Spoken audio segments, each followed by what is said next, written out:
I'm going to break one verse and then you got to work with it real quick. Romans 12, verse 3.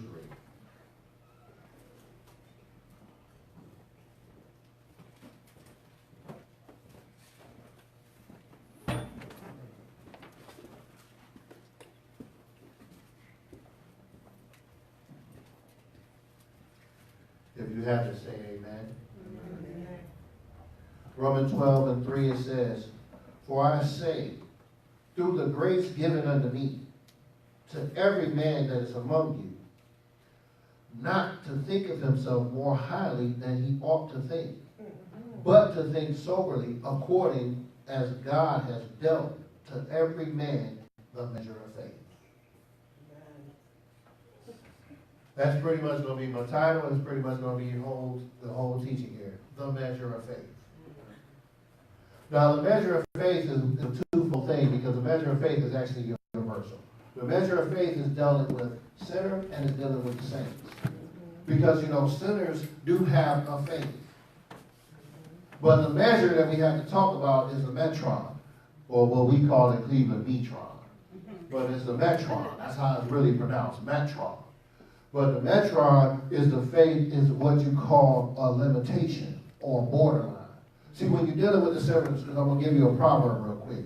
When you're dealing with the sinners in their faith, they'll believe in a certain thing. They'll see the situation, they'll assess the situation, and then they'll move to receive the results of the situation. And it's the same principle when you are a believer. It's the same type of principle. But the metron in that situation is the principle and the precepts. See, with a sinner, their faith can only take them so far. They cannot go past a certain limitation with their faith. I'm going to use an example for finances. Finances is a universal principle. There's a universal law of finances. Let me tell you a secret. Tithing is a universal law. Sinners can tithe just like saints can tithe. Okay? But the difference between the tithing of a sinner and the tithing of a saint is called sorrow. When a sinner pays their tithes, they're not really tithing. They're expecting. They're investing. And when something don't come back to them the way they think, now they're going to be apprehensive of their finances and they're not going to invest or tithe the situation like they're supposed to. You hear what I'm saying, saints? And I want to point that to you because sorrow is always added when a sinner do their faith. They always being apprehensive. They're always going to be more controlling of what's going on. On the contrast, when saints got faith, there's no control. I can't control what's going on in my life when I believe. I can't control what's happening. You know why? Because what I see what's supposed to be done generally don't happen the way I see it's supposed to be done. Amen. As a saint. I'm going to use another process and precept. Fasting. Sinners fast just like saints fast. But here's the difference. The precept is what's the limitation of a sinner fasting. When a sinner fasts, they don't fast for souls. They don't fast for belief or increasing or even maturing and solidifying their faithfulness in God. When they fast to get something. When sinners fast. They don't fast to give something. They fast to get something. So when a saint fasts, we are fasting not for us to get anything, but for us to be increased in what we already have. Amen. Amen. So when a saint fasts, my fasting is not for me. My fasting is for every single one of you and for the lost. Amen. When I fast as a saint. When a sinner fasts, they fast for themselves. They fast for their personal gain. And then if it don't work in their lives, then they'll say, well, that didn't work. I'm not going to do that no more. But when a saint fasts, it ain't got nothing to do with any of you. Nothing to do with any of you. It has everything to do with the environment and your community. Amen. When we fast. And I'm pointing those things out because I really want you to get an understanding of what God is really trying to point when it comes to the measure of faith. We know the measure is metron, which is a limitation. But here's the other difference. With sinners, your precepts, your principles, they bring limitations to them. Because as a sinner, they know that they have guilt going in their lives. But when you're a saint, there should be no guilt, there should be no doubt, there should be no unbelief. When you're doing the guiltiness, the doubting, and the unbelief is because you as a saint is doing it. When the sinner have guilt, doubt, and unbelief, that's the Holy Spirit working in that sinner's life. And they would be like, well, I don't know why I can't do this. Because believe me, a sinner has the confidence in the world. They have one of the greatest confidence that you can ever have. A sinner has confidence in everything they do. They are confident, borderline cocky in everything they do. As a saint, in everything we do, is supposed to be humble and grateful. Why? We're not doing it. God is doing it through us. That's why nothing is impossible to you that believe. Amen. As a saint. Amen. Because the grace of God will come in things that you are limited in. So therefore, your faith is do what God has purpose for you to do. But his grace will come into you on things that you cannot do. That's why you can praise and you can worship. Sinners only praise and worship on what they accomplish. They cannot praise and worship on things that cannot be accomplished. Saints, we are to praise and worship on things that cannot be accomplished. When it's accomplished, we are to give. Oh, I messed it up with that one. Let me say that one again. When it's accomplished, we are to give. Amen. There should not be a Thanksgiving thing on something that we accomplished. Why? Because God is so much greater and so much higher than us. His expectations are so higher than us. When we do what we do, it's nothing to us. Amen. There's nothing to us. Why? I did it. It ain't nothing. Yeah. Where is the accomplishment when I did it? That's just a step to what is impossible. That's just a step where I can believe the impossible. Amen? Amen. I just want to point that out because I want us to get an understanding of this thing called the measure of faith. Now, we're going to look up 3 words in this particular verse. First word I want us to look up is this word grace. This word grace in this verse, is the word charis. The word charis comes from Cairo, which is salutations, greeting, to rejoice exceedingly, to be well, and to thrive. So when you are operating in grace, first thing you're supposed to be is thriving. Amen. You're supposed to thrive in everything you do. You're supposed to be well in everything you do. Why? Because it's not you that's doing it. So you are to rejoice in everything you do. Even when the thing don't seem like it's right. That's when God really comes in and gets the glory. Because you can't do it in your strength. You can't do it in your power. You can't do it in the ability that is given unto you. It's bigger than you. It's greater than you. It's far more than what you can imagine. So now when you're doing it, it's not you that's doing it. It's God doing it through you. So when you're speaking and you speak things into existence, it's not you speaking it. It's God speaking through you what is in existence, and you believe in what you see. Can I tell you all a secret? When you're speaking the glory and peace and salvation of God, and someone come up and get saved, you be just as shocked as the person that's getting saved. The reason why you just as shocked because you can't save nobody.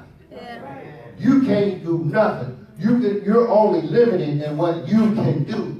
But when you are in God, there is no limitation in what you can do. Because now you are believing and you are leaning on God and you are trusting God in your life. And as you trust God in your life, you don't know what's going to happen. Yes, come When on. you wake up, you praying, you thanking God, and you just going on, and you got to be grateful in everything that's going on in your life. Amen. Meaning you got to be such a cheerful and such of a joy. Even when your life is messed up, you are supposed to be cheerful and joyful regardless. Amen. Even when you're mad, you still Amen. going to have some cheer. You still going to have some joy when you're mad. Even when you're upset, even when you're down, you still going to have some cheer. You still going to have some joy. Why? Because the grace of God is on your life. Amen.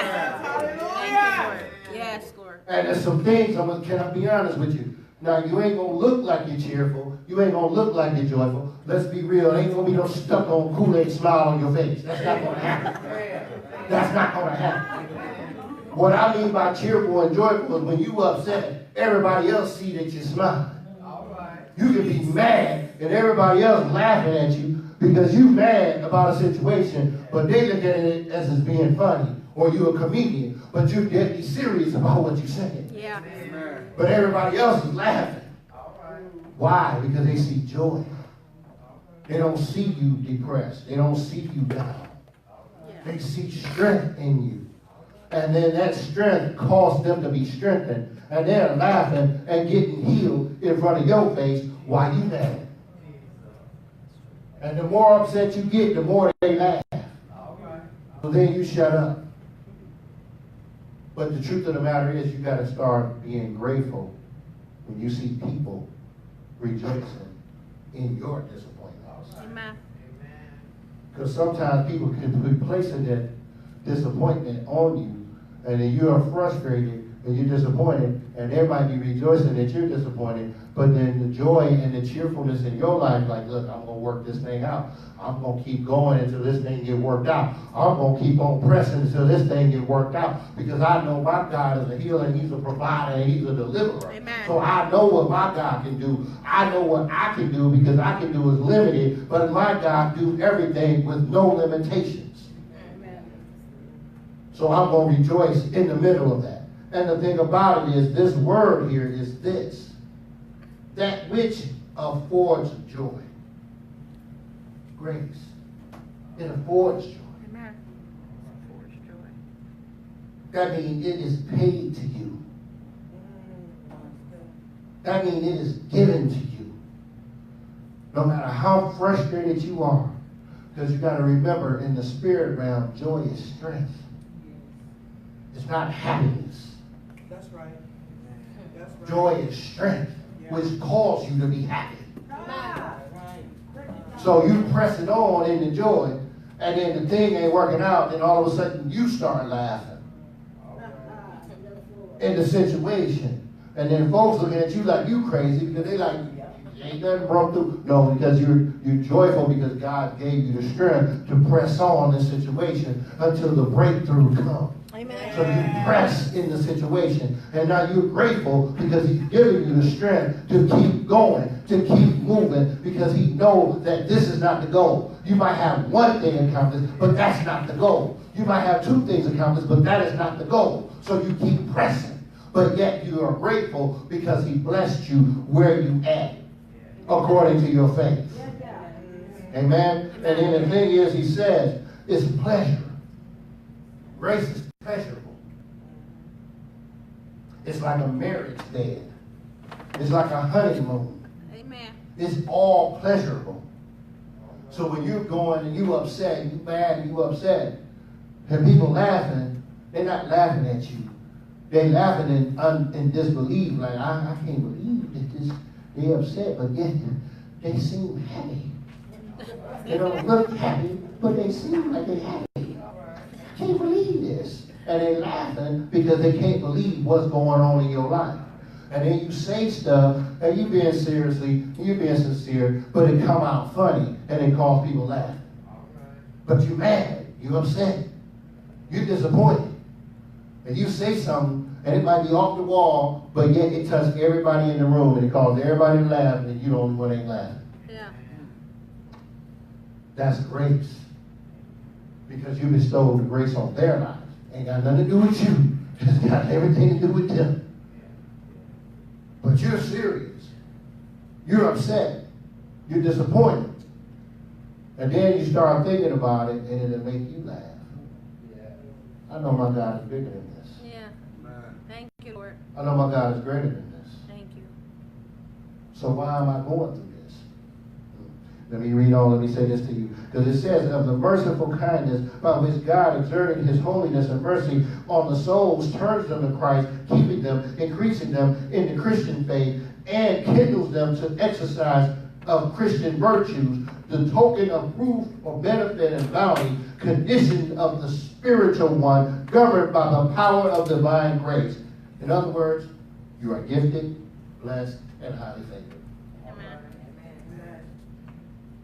All those things that I've mentioned to you is basically you're gifted, you're blessed, and you're highly favored. You get the promotion, you just put it in because everybody told you to put it in. You really didn't want it. You really don't care about it. You put it in because everybody say, oh, you get that. And then all of a sudden you get the promotion. And you're like, I really didn't want this thing. Because I didn't want all this headache and all these problems. But yet still, they come upon you, and then you are gifted to work in these promotions. But you're favored to be chosen for that promotion. Yep. Because somebody told you to put it in. And you're doing it not because you believe, you're doing it to shut that person up because you don't want that person in your face. You're like, you know what, I'm going to do this because of the fact that you've been telling me for 6 months, so I'm just going to go ahead and do it, and all of a sudden you got it. And you ain't even ready for it. Well. But the blessing is he was ready for it because he gifted you, and he had equipped you, and he had blessed you to be ready for it. So now you got to go to a whole nother level of learning. And that's what faith is about, a whole nother level of learning. Once you move to another level of faith, it's like you start all over again. Yeah. And it don't feel good when you think you done rose to the top. Yeah. And then you go to another level, you feel like you're on the bottom. Well. Amen. Let me move on, because like I said, this word measure, this word, I'm about to read it to you. It says, but to think soberly, according as God has dealt to every man the measure. I'm not even going to stop at measure. Now this word measure is metron. And it's an instrument for measuring. It's a rod. You know, as Christians, we think rod is for correction. But a lot of times, when we're getting a rod on us, God is measuring us. That's good. It feels like we get whooped, but he's measuring us so we can be stretched into what God has purposed us to be. We feel like we're getting towed up, but his love is measuring us to move us into a level that we have no or little understanding of. Amen. And when we get to that level, we just as lost as we was when we first got born again. But this time we lost because we go back to the things that we try to do to make it work. But that thing that we try to do don't work in that new level that we're going to. So we have to learn to back up, unlearn what we had done, be born again, so we can redo and have faith in God like we did when we was first born again. And walk in what God had told us when we first was born again.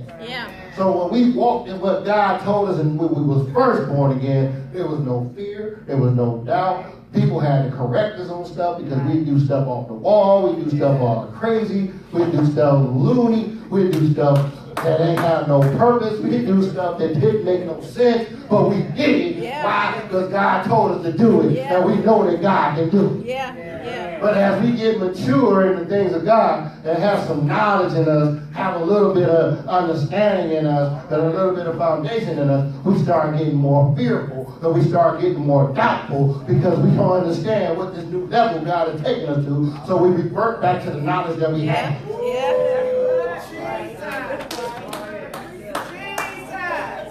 And that ain't how God moves. I'm sorry, because I'm using my example. 20 years. I'm not even going to get a testimony. 20 years. Got into the place and said, you know what? I got to unlearn so I can relearn. I got some knowledge to keep me going where I can function and I can do things that need to be done. I got some little tricks that I can tip into and keep the thing going well. But really, I really got to just wipe everything that I know clean and learn the way it's supposed to be learned according to that position that I'm at. Yeah. So when you're going into that new level, you have to unlearn to order learn and the knowledge and understanding on the new level of faith that you're going to. Because Gloria, I'm here to tell you, he moved us to another level of faith. That's why we all look confused. That's why we all look all messed up. That's why we all looking all like combobulated and discombobulated and toe up and just pressing and going on what we think we know because we really don't know. Yeah.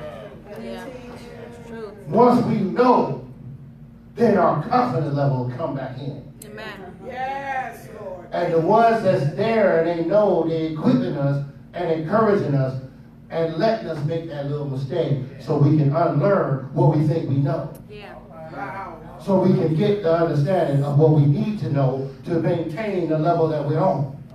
That's all I have to say about that. Now let me break it down to you because this thing here it says it is the rule of, or standard of judgment when you're in a metron. When you're in a metron. I want to use both of them because in Cleveland we always mess up words.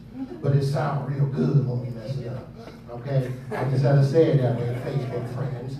Okay? But the truth of the matter is, when we're in a metron, it's a standard or rule of judgment. Most of the time, people are judges when we move to a higher level. They'll say, oh, I don't know if you can do that. Or they'll say, that's not your measure. That's not your metron. As a saint, any graduation, any promotion is your metron. It is your measure. Because with faith, you're pleasing God. And nothing is impossible to God. So therefore, nothing can be impossible to you. You make it impossible by denying what God can do through you.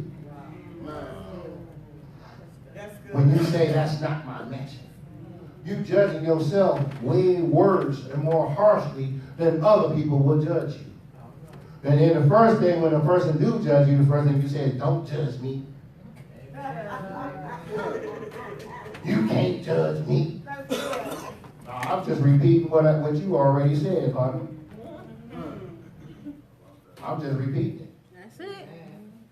But you get offended when I say the same thing you said. You said you can't do it, I'm going to say you can't do it.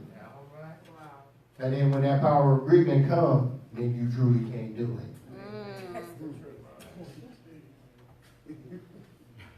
So the truth of the matter is who are you going to agree with? Are you going to agree with your judgment and someone come in agreement with your judgment? Or are you going to agree with what God has purposed you to do? So when you get to that new level and you already dark, you already confused, you already hurting, you already lost, you already messed up because you really don't know what to do. Are you going to revert back to what you used to do on a level that you can't do that in anymore? Or are you going to trust God to do it through you and give you the empowerment and the authority to do what God has for you to do? Amen.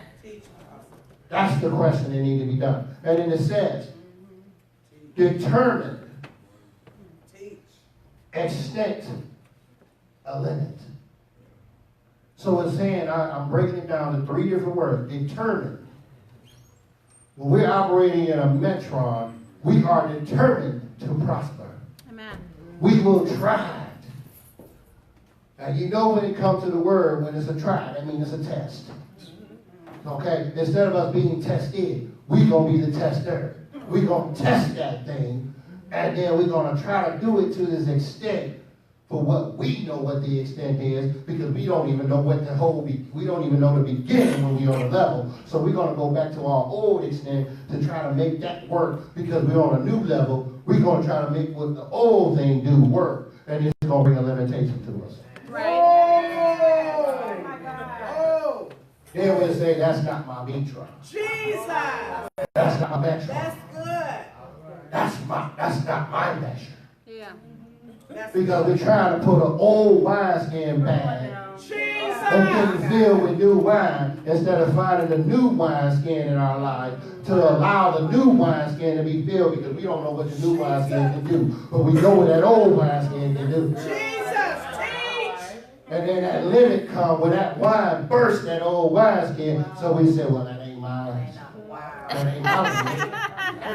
That's out of mine. So I can't do that. No. If you trust God and you believe in God, God will do it, not you.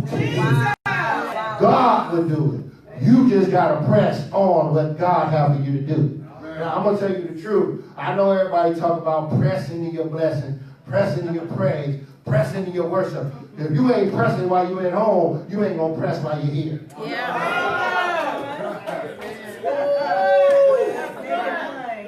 Because if you press it while you're at home, when you get here, it's going to be relieved.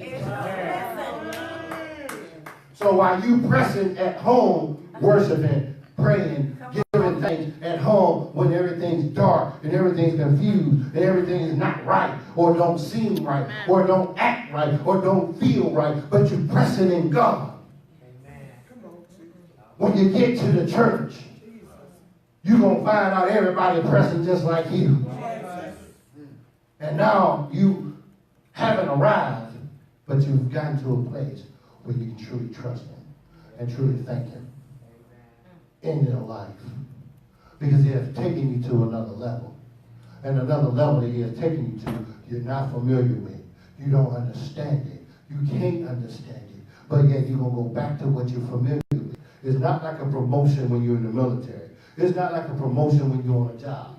Because when a job promotes you, they ain't going to promote you into something new. They're going to promote you what you already know. And this is going to take you to another level. So therefore, when people new, you can relate to them. But when it comes to a promotion as a Christian, the only thing you can relate is salvation. Yeah. You can't relate to ministry.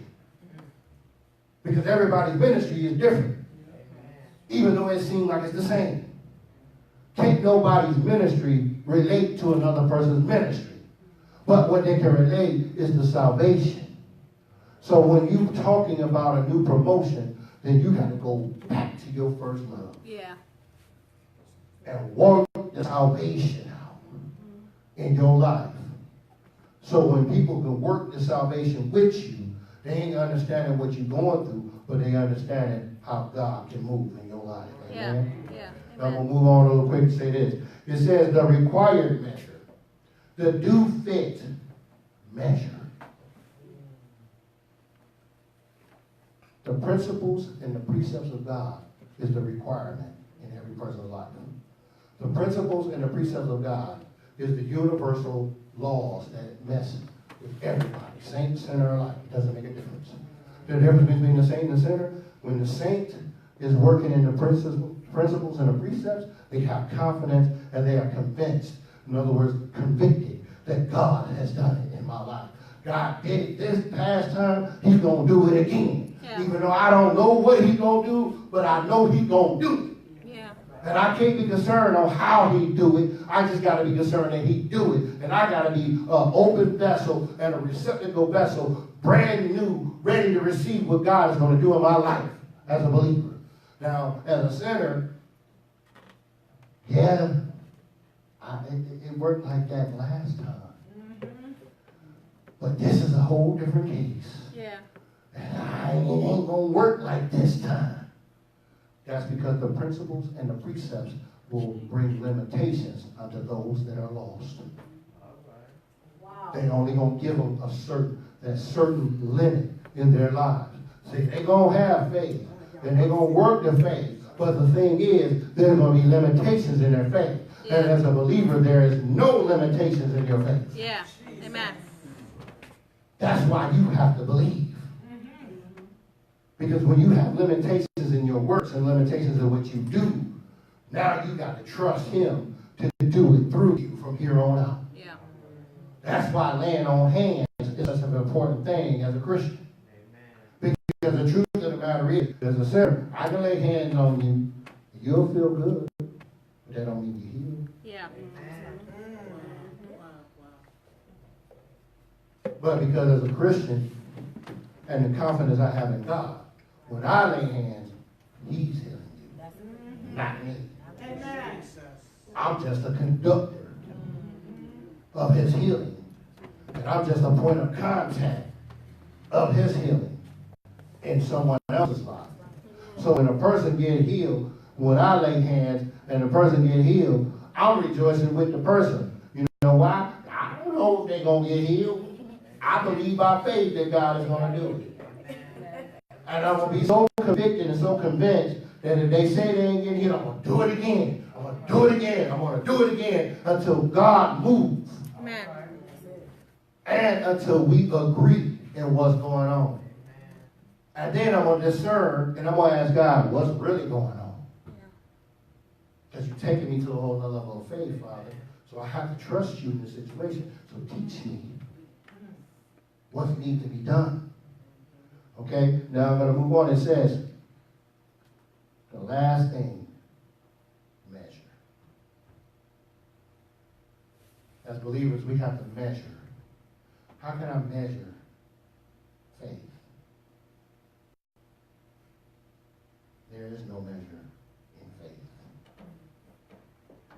How you measure faith is how you think soberly.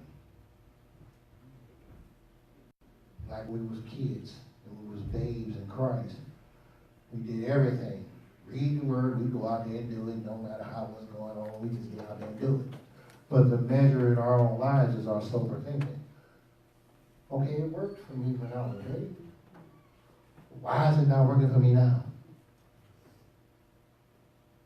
So now this is when you got to get with God and get intimate with God. Amen. In your personal life. Amen. Because now you're thinking soberly. You're not going out there nilly-willy. You're not going out there crazy. Now you have a target. Now you have a strategy in your life. Now you have purpose that's going on in your life. And now you can say, well, you know what? I know I can do this thing, but I know Apostle Yolanda is strong in this thing. So what I'm going to do is sit with her and agree with her and learn from this thing. So when I go and do it, is because the anointing that is transferred from her to me is going to be done. Amen. That's where the equipping of the saints come in. Saints. Amen. Amen. It's a transference. Okay? I might have good wisdom. Let me tell you a secret. Wisdom and faith, they usually fight with each other. Because I'm going to tell you the truth. When a person operates in wisdom, they're the most cautious people on earth. When a person operates in faith, they're the most careless on earth. They do everything when they operate in faith. Yeah. Say anything, do anything, walk anything, dress anything, don't care about a thing. As long as it's moving and God is doing it. That's all they care about. But when a person that operates in wisdom, they're more careful, they're more particular, they're more cautious at what they do. They think twice before they speak. They measure twice, cut once. Amen.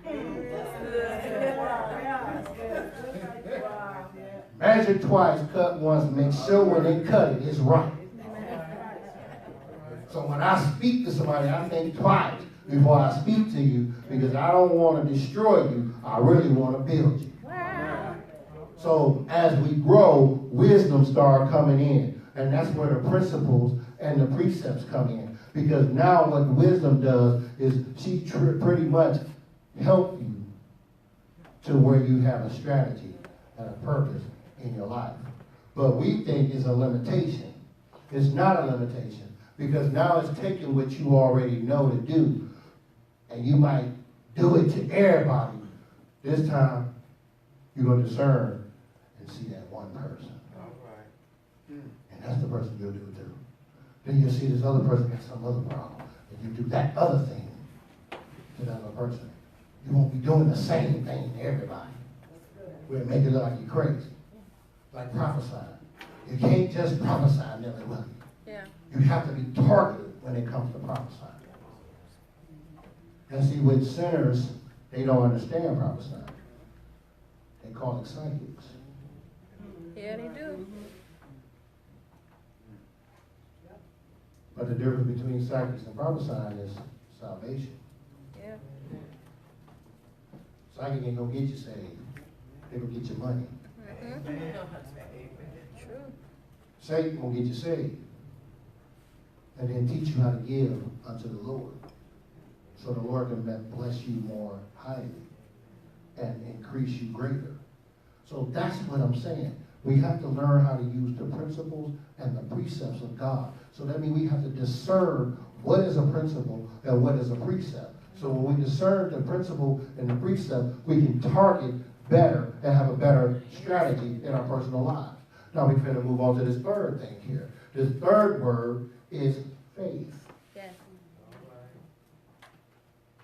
Since we understand measure, there's no measure in the spirit realm with saints.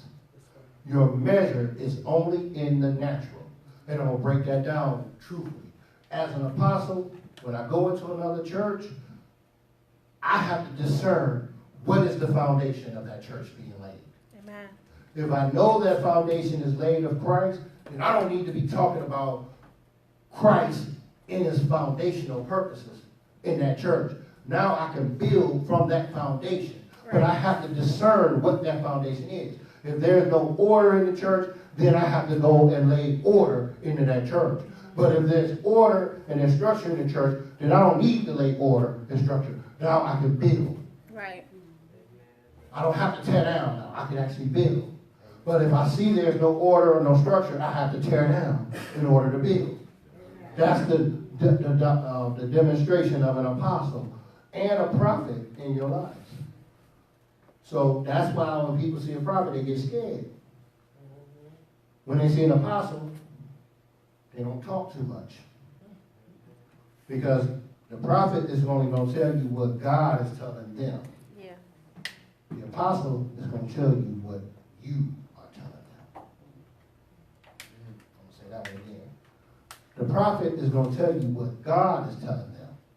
The apostle is going to tell you what you are telling them. Amen. In other words, the apostle will hear your heart. Amen. They will see your heart from what you say. Amen. They'll know if you're faithful or fearful or how you're talking. Yeah. And then if you're being fearful, they're going to back you up. Partner, hold on, man. I got to relay some order here because somebody didn't lay a good foundation in your life. Yeah. So now I got to start all over with you again. And then stretch you while I'm starting all over with you. Amen. And then you might get offended at me. And you'll end up getting hurt. So I have to be really careful on how I should do that as an apostle. That's what the measure and the metron is, and the metron is in a person's life. When you're apostolic people, the first thing you ought to look for is order and foundation. If you can't find order and foundation, now you have to lay foundation. Now you have to lay order. And they're going to get offended. So you have to find a strategic way to lay the foundation and the order in a person's life. That's where revelations come in. That's where illustrations come in. That's where prophesying come in. That's where the word of faith, the word of knowledge, the word of wisdom, and all the gifts, all that come in. It comes into for those that don't believe. It's not to come into those that do believe. You practice it on those that do believe. But you actually doing it for those that don't believe. I'm giving y'all a little word. That's a sidebar. Now, this word faith, pistis, from the word peitho, meaning persuade, induce by words to believe. This word peitho. Yeah. To induce by words to believe. So in other words, I'm going to speak to your life. And I'm going to cause you to believe. That's strategy. Yeah. Because I have to discern what you don't believe. Okay? And at the same time, it says to tranquilize. Now, not like a horse tranquilizer or elephant tranquilizer, Right. not to get you high when you go all drowsy. Right. To tranquilize is to bring you into a peace into your life that you probably don't even know that you need peace in your life. Yeah. So we have to bring you into a peace into your life. So therefore, when you are at peace, you can work When you have peace, you can walk. When you have peace, you can think. When you have peace, you can move. Amen. When you have peace, there's no war. There's no struggle. There's no issue. But there is suffering when you have peace. Yeah. There is suffering. Because I'm going to tell you the truth.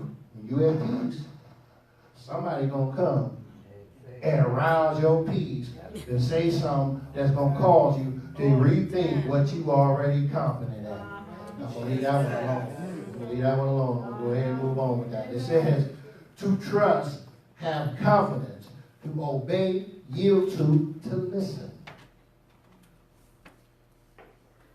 A lot of times the reason why you're angry is because you're frustrated. Yep. You're hurt. You're disappointed. You don't have trust. And you're going to speak. When you have peace, you ain't got nothing to say. And you'll hear everything. And then you'll know what to do. Because if a person is angry, the first thing you got to do is just pray for them. Yeah. Because trying to give them an answer is not going to help them. When they're angry, you just got to pray for them. And you got to tell them, man, I'm going to pray for you, bro. Yep. I'm going to pray for you. Because I know what angry people do. Angry people make other people angry. I'm sorry to tell you. I could be the coolest, calmest person in the world. If somebody get angry, it's going to make me angry because I'm mad at them. I'm mad at what they doing. I don't care about them. I'm mad at what they doing, so I want to stop what they doing. So to stop what they doing, I got to stop them. Yeah. Amen. So now it's a fighting or a killing. But I'm trying to get peace, so I'm going to fight or kill to get my peace. Because that person angry, and then it made me angry because I'm tired of how they talking. I'm giving y'all some sidebars here. I received it. Giving y'all some sidebars. Now I'm saying, this word pistis itself, it says conviction of the truth of anything. This conviction is to verify. Synonymously, let me say this, is to verify the truth of anything. How can I verify the truth of an angry person? I need to discern and find what is the hurt or the source of their anger. And that way I can convict them or verify that source. Because I'm going to tell you the truth, when you convict a person that's angry, the first thing you're going to say is you're judging them. Why are you judging me, man? Yeah. Can't judge them. You got to verify that truth of what's going on in their lives. And that's a touchy situation. Because it could have been a death or a murder. It could have been they lost their job that they really love. Tell you the truth, you got to really talk to the people that lost their job that they really love. Because that's where all these job shootings and school shootings and all that stuff come about. Because they can't talk to the person. And usually they shutting up and you trying to reach them, but you haven't identified or verified the thing that is blessing them and to bring peace under their lives. So we have to use strong discernment in that area. And then it says, the conviction or convince of God, reduce to demonstration, which is another way of saying conviction. How can I demonstrate the power of God in somebody's life? That's only working by faith. Because if I pray for you, I got to expect peace to come upon you. Amen. If I lay hands on you, whatever that thing that I verified that's evil, got to come off you. Amen. So I have to be strong in my faith. And I got to be strong in what God has me to do. In other words, I got to have a conviction that God can do everything regardless of what's going on in everybody's life. And there's no guilt. Amen. There's no issues. I'm just pointing fact, and I'm going to bring you some deliverance. Because I want you to be guilty. I want you to confess. Amen. And then it says, fidelity and faithfulness. The character of one who can be relied on. I'm going to use my wife as an example. Why everybody and their mama go to your mother? because she verified what God is doing by her faith. Same token with me. When somebody have a hard biblical question that they can't be answered, they'll run to me. And they had a confidence that I'm going to answer the question. With conviction, meaning I have the confidence and I have the conveying and I can verify this truth that will satisfy whatever question that need to be asked. Amen. I'm going to have that, and I have to discern what is the correct answer. It's the same way with her praying. She had to discern what is the issue in that person's life. Amen. And she had to attack that issue by faith, believing God will do it. It's the same way when I answer. I have to attack that issue by faith, believing God has satisfied. Amen. That's good. Now, I can pray, but I learned in my own way.